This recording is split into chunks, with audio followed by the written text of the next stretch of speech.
live, ready to discuss Supernova by Marissa Meyer, the final book in the Renegades trilogy. I am here with my lovely friend Kathleen from For the Love of Books, and we're ready to talk about this book. I think we both literally finished it today, and there's just lots of stuff to talk about. So, before we get into everything, the way we do things is we do initial thoughts, which is non-spoilers, and then we go into spoilers for the rest of the live show. So we'll have about 5 minutes of non-spoilers, and then we'll go into spoilers. So would you like to start? Sure. All right. So Supernova is the third and supposedly, we'll see, final book in the Renegades trilogy by Marissa Meyer, who is normally known for writing like sci-fi retellings with her Lunar Chronicle series. I like the series. I love the series. It's a great series. I feel like this is one of those series where every book is actually very good. Sometimes the middle book, the trilogy, the middle book tends to be like a filler book, or like it suffers from second book slump. But this was not the case. I actually really enjoyed the second book, and the third book, it was amazing. Like, a lot of things happened throughout the book, but to be honest, I enjoyed more the last half of the book. It was more exciting for me, and the way I saw the things going, it didn't quite go in that direction. So I was quite surprised by some of the things that did happen. I really enjoyed this book. I think that Marissa Meyer created a really interesting superhero world, and there's all kinds of powers, and I like that she kind of briefly touches upon all these different powers that these superheroes have, and I like that she kind of goes into more of like the gray areas in what it means to be a superhero. She talks about how, superheroes, they kind of tend to sometimes be a little, act like a dictatorship where they believe they know better than everyone else. So I really did like that she touched upon the fact that, they may be superheroes, but they're not perfect, and that there are supervillains, but that doesn't mean they're not human beings as well. So I really did like that with this series. She touches upon that, and there's lots of other things that happen. And I think it's a really fun series, and I would highly recommend it. I did give this book 5 stars, and I've given every other book in this series 5 stars. So it's a really good series. I agree with everything you've said. Marissa Meyer is an auto-buy author for me. She is like one of my favorite authors ever. I love everything that she's written. And Supernova just had so much in it. I mean, it's already a thick book. It's 549 pages, and like there was so much happening from like every point in the book. I also give it 5 stars. Finished it this morning, and there's so much that happens. And when we go into spoilers, I have some notes on like a lot of the main things that happened where it was like, oh shit. And I mean, I feel like that's what this whole book is. It's just all like, instead of going like this, it's just like all the way up here the whole time. Yeah. So yeah, we're gonna go ahead and get into spoilers. And I mean, this is the last book in the trilogy, so we're gonna spoil basically the whole series. So yeah, my first thing comes literally 100 pages in, and I remember texting you about this because I was like, stuff's already happening, and it was when Nova was arrested. Just shit already hit the fan, only 100 pages into the book. Yeah, I feel like the whole book with things happening. I like that even though it's a thick book, there was like big climax moments throughout the book. Like, I felt that any other author would have ended with her being arrested and left on this huge cliffhanger, and then we would find out what happens on the next book. Mm-hmm. And also towards the end, where the arena where they were doing like the showcasing of Agent N, I thought that would have been a great like cliffhanger, and any other author would have ended there, and then we wouldn't find out till the next book. So I feel like she had these great big climaxes throughout the book, and that was definitely one. With her getting, I was like, when I was reading her with her like getting arrested, I was like, there's no way she can come out of this. Like it, everything points to her, you know. But of course, you know, it was within the first 100 pages. I was like, is she going to be the villain for like the last 400 pages? Like, this is not right. So once she got out, I was like, okay, the renegades are stupid because they fell for what is it, Narcissa was her name. They fell for what that she was technically Nightmare and not Nova. But it was really, really, I was like, what the heck is going on? Why is this happening so soon? There's only 400 other pages to go. Yeah, and that's the other thing that I was thinking with that is, like, we're only 100 pages in and she's being arrested. So it's like, if this is happening so early, what's going to happen for the other 400 pages? I mean, I get what she did because you couldn't have kept Monarch like that little butterfly. They couldn't have kept her like the entire book. You know, Marissa Meyer did have to eventually, like, her identity did have to get revealed at some point. But I was quite surprised that it happened so soon. I figured it would happen to at least halfway through the book. But I mean, it makes sense since there were so many other things that happened throughout the rest of the book. I was like, I kept reading the page. I was like, can it get more like dramatic than this? And it did. It definitely did. Exactly. I love how you were texting me like your reactions as you're listening to the book. And this morning when I woke up and I started reading, I was on page like 398. So I still had like all that left to read and figure out what was going on.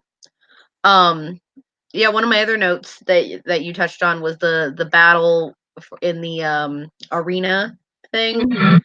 Oh my god, so much went down in that scene. Yeah. And again, it's only halfway through the book, so it's like, well, what else is supposed to happen? Like, this is insane. And I feel like this is like the most like death Marissa Meyer has ever written in any of her books. Yeah. And I feel like there was a lot of death, but I feel like it was also, we didn't get to see a lot of those deaths. Like, obviously Caleb died. I honestly, as sad as Caleb dying was, I for some reason was so upset over Winston dying, the puppeteer. I was like, no, I was so sad, especially when he died protecting Nova. And I was like, I swear that when he changed, like when he started saying, "Oh, you know, I'm glad the renegades took my power," I swear I thought he's gonna like betray Nova. He's gonna tell everybody who she is. And no, he didn't do it. He actually sacrificed. And I was so devastated. I can't even deal with his death. Callum's death hurt me just because like he was so sweet. Yeah, I know. He's so innocent, and oh my gosh. Yeah, I'm glad that I didn't even know what his ability was until that moment. Like, I guess I never really thought about what his powers were until that moment when he put the helmet on and everybody started thinking differently. Like, he influences their thinking. I still don't quite understand what his powers is, but I thought that part was really, really cool. That in one moment, everybody paid attention to him. Like, because I feel like he always felt like he was kind of like in the background, kind of like a wallpaper. But in that moment, like, he was highlighted, and I really, really liked that, even though he died like 10 seconds later, but still. I wish that Honey and Leroy hadn't done the whole Agent N thing and like gone behind Nova's back. Like, I get it, because I actually liked them as characters. Yeah. But like from that point on, I didn't like them anymore. Especially Honey. Honey was like killing me this whole book. I mean, yeah, but in a lot of ways, I'm actually glad that they interfered, because a lot of those renegades had that mentality, thinking of like, what was their name? The one that got neutralized. Janessa, I think. Where, you know, everyone else is like very black and white. Everyone else is the enemy. We're the heroes, and those people should get neutralized. And it kind of like they turned their weapons against them, and it kind of opened their eyes to the fact that maybe we shouldn't have this weapon at all. But yeah, it was quite sad that fact that because especially Ruby and then the Dread got neutralized, and I was like, oh, okay. And then there were only like 2 council members left at the end of all this, and one of them's dead. Like, oh Jesus, so and much. I think like the whole thing with Ruby, like what upset me is the fact that she was more concerned about the fact that her brothers were going to be disappointed that she wasn't a superhero anymore than the fact that she lost her powers. And I was like, oh, that's so sad. Yeah. Oh. And I didn't really think about it at the time, but I feel like part of me was kind of like, at the one point when Nova couldn't find the helmet, I was scared because I was rooting for her at the same time. Yeah. Which now that I think about, like, now that I'm like looking back on it, I didn't realize I was rooting for her at the time. But I mean, she's the main character, so I guess like that's what we do. We root for the main character. But yeah, there was just, and then once Ace got his helmet, there was just so much destruction, so much death, just so much. I think that this book, despite being technically the ending to this trilogy, even though like the ending was very open ended, it kind of indicates that she's writing more on this world. I feel like a lot of things were left unanswered, and I feel like even though this book is huge, I feel like a lot of things were perhaps rushed.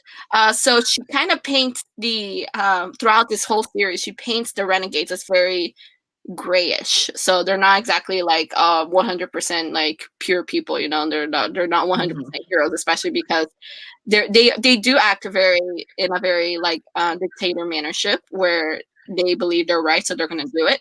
And they also do have this thing where they don't realize that they have this mentality where they're up on a pedestal and they're better than everyone else. And I feel like towards the end, we didn't really get that resolution, especially with Captain Croman, whatever his name is. He apologizes to Nova for like not being there for when her parents died, but I feel like I was waiting for that conversation between him and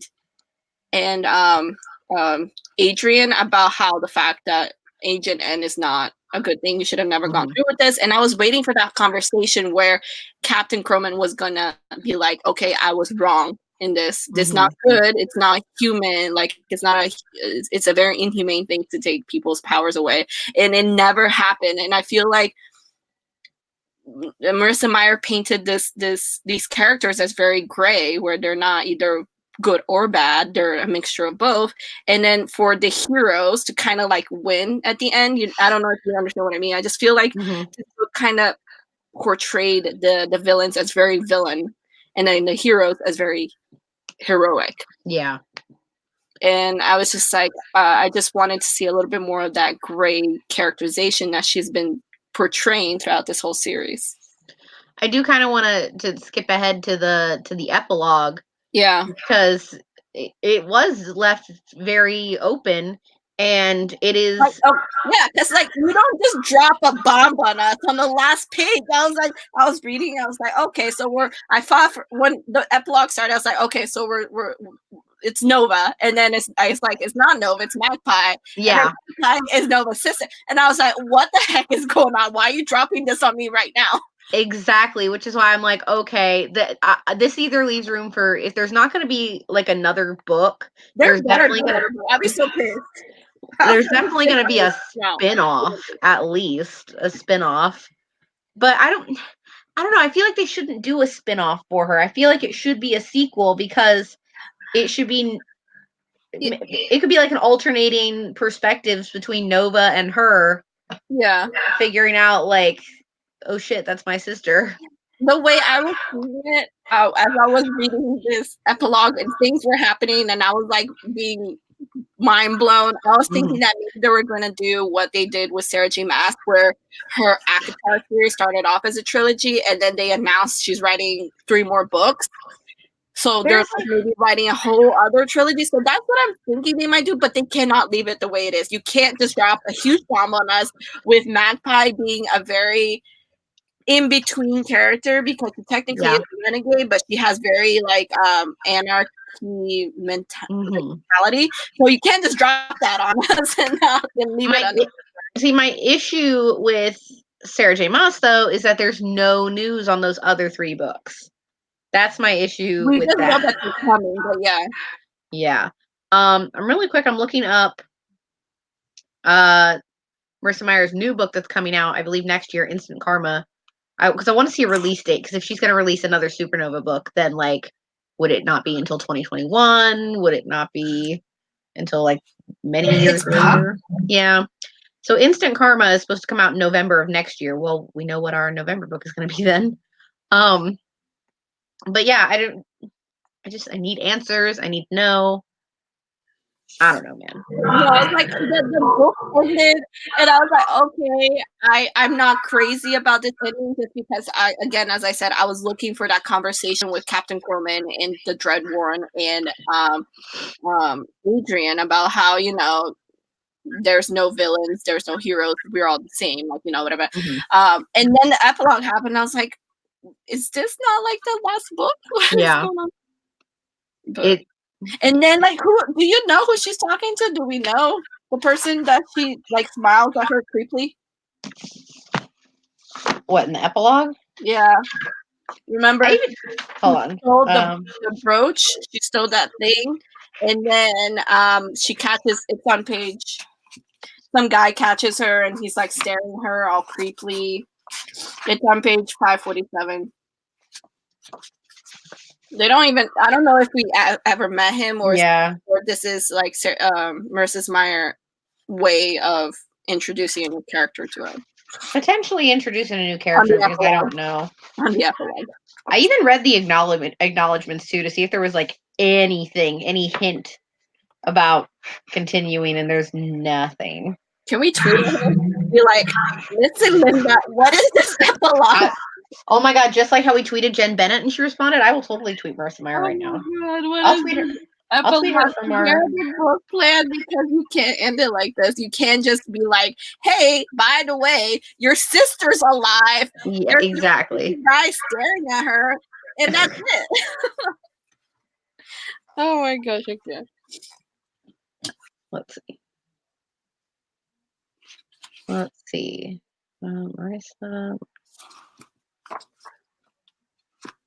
One thing that I did like, in a way, it wasn't like what I was expecting it to be. I thought for sure she was going to end the series with everybody being neutralized. That's what I thought too. I thought for sure. That's not the ending I wanted, but I thought that's where she was heading. And then no, everybody has powers now, and I think that's kind of cool. Well, except for Matt. And I thought that was kind of cool. But I kind of wanted to see what the twins had, like what their abilities were. They were so excited about renegades, and I was like, they're renegades now. They're like prodigies. I want to know what they are. And she didn't mention it, and I was kind of like upset about that. Let's see.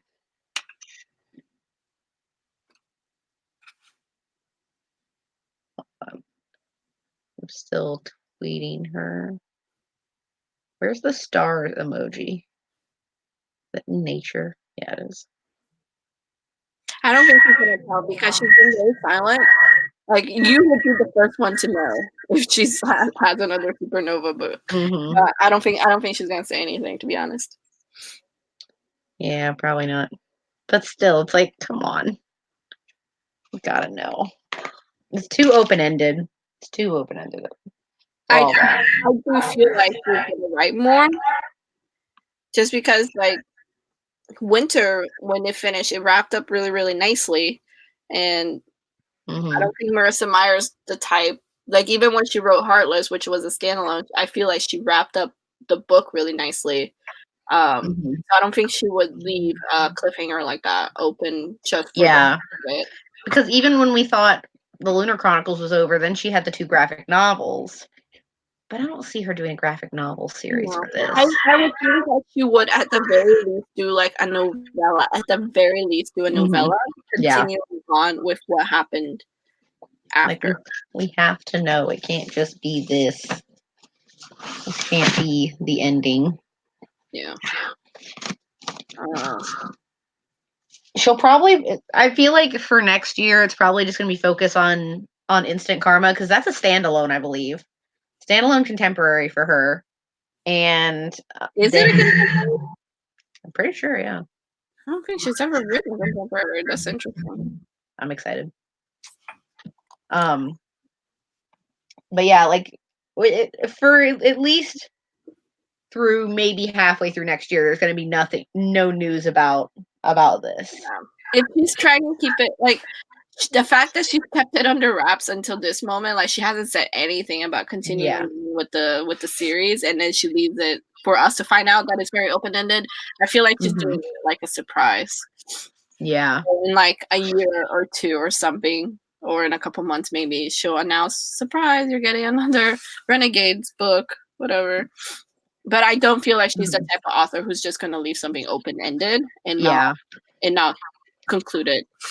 And I feel like because it's superheroes, people can write superhero stories for as long as they live. So I feel like it's a world where she can continue writing more if she wanted to, because it's such a massive world that she created, and there's so many stories that can come out of it. Obviously, she just started a whole new one right now. But yeah, I do feel like it could be a spin-off series though, if she decides to do it in that sense, like continuing on with another set of trilogy or something. Yeah.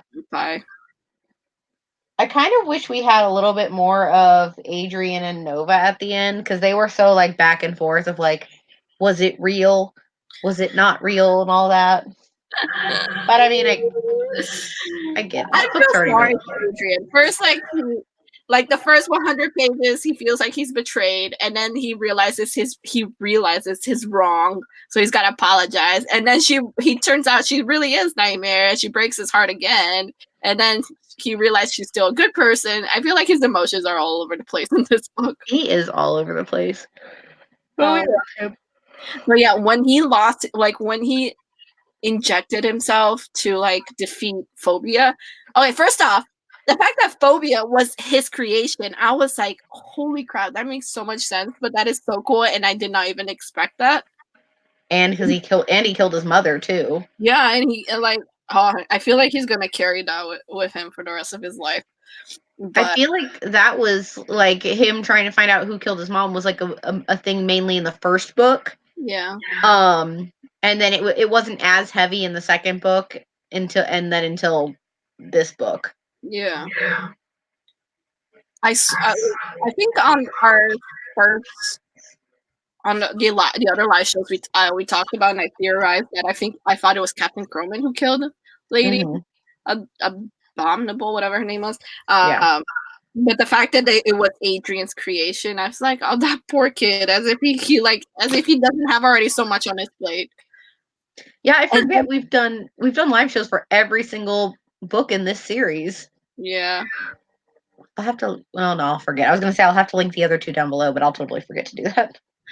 And then when he sacrificed himself, like he sacrificed his powers, I thought that was pretty cool.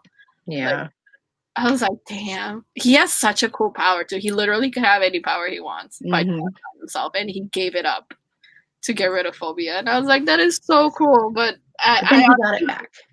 I honestly didn't know how else he could have like defeated Phobia. Oh my God, Honey. Before that happens, Honey is like psycho. For when she's like I like Honey. I think she's funny. I liked her too, but she's like cutting off his tattoos, and it's gross. I can't. I think like that whole torture scene, honestly, it gave me a lot of Hermione Granger torture scene vibes. Yeah. When she was like tortured by Bellatrix with carving, I thought that reminded me of this scene. Yeah. Where she's literally carving out his tattoos. And I was like, damn. Yeah. Ugh. I didn't like that.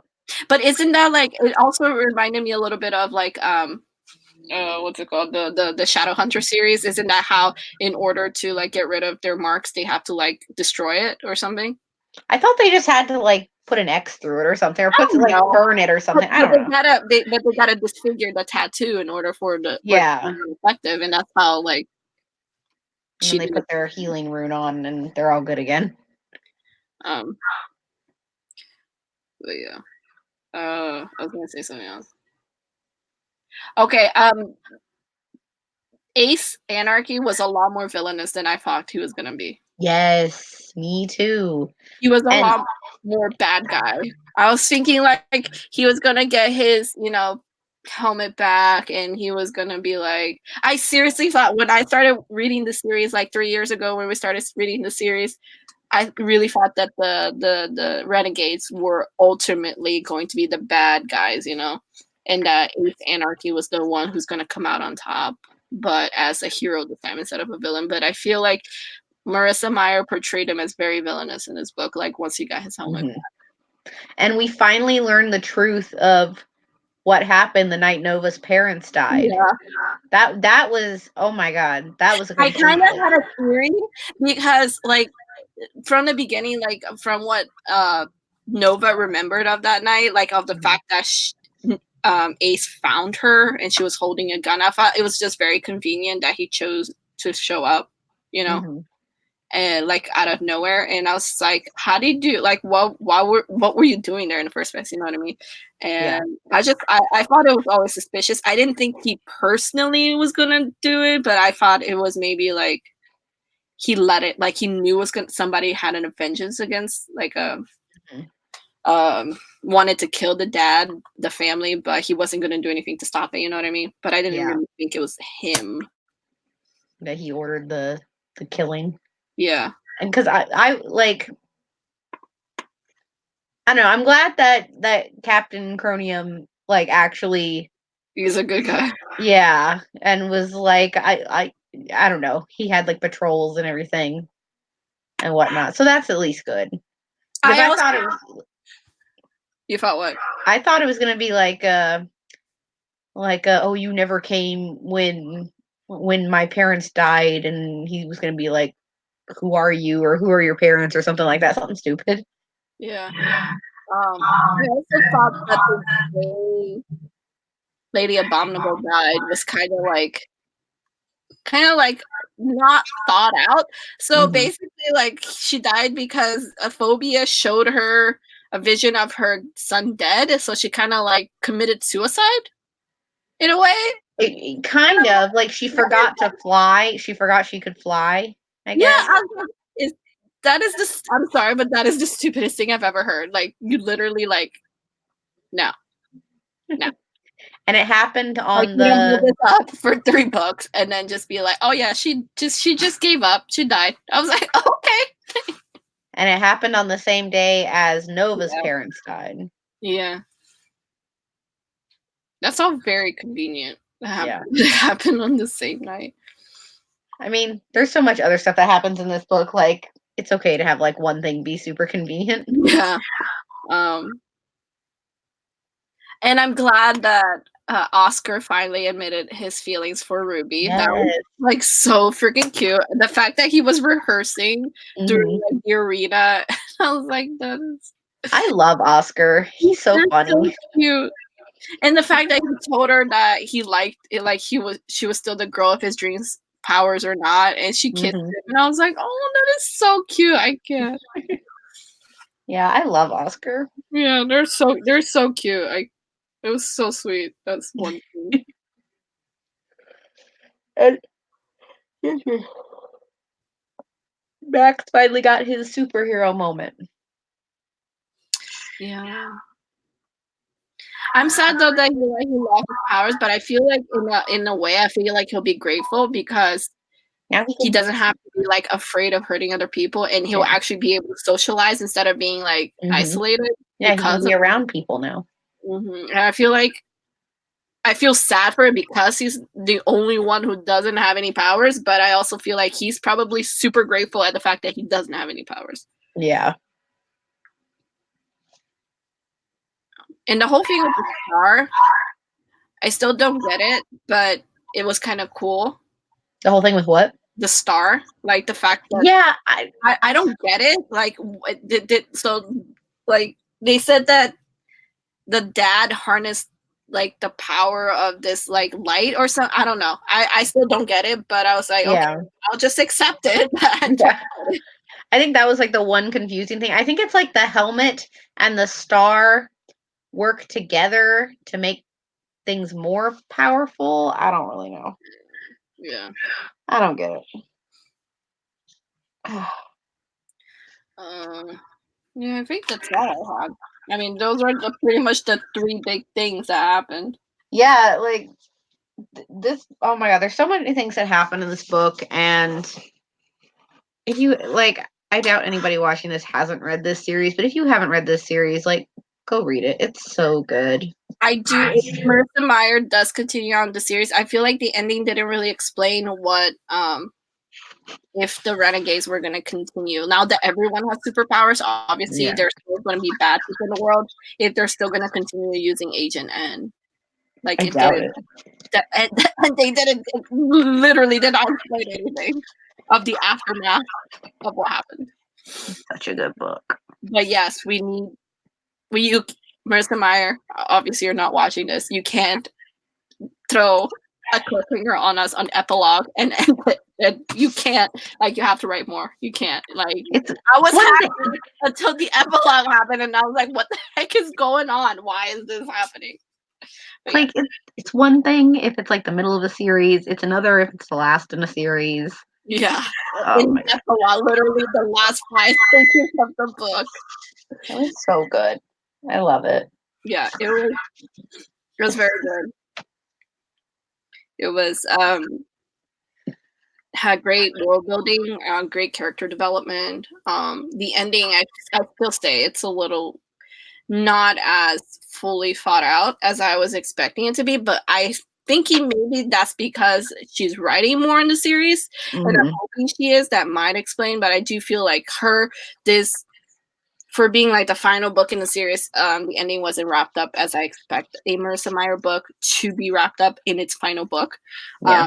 But again, the epilogue kind of dropped a huge bomb on us, so I'm assuming there's going to be more books in this series. So. Oh yeah, I definitely hope so.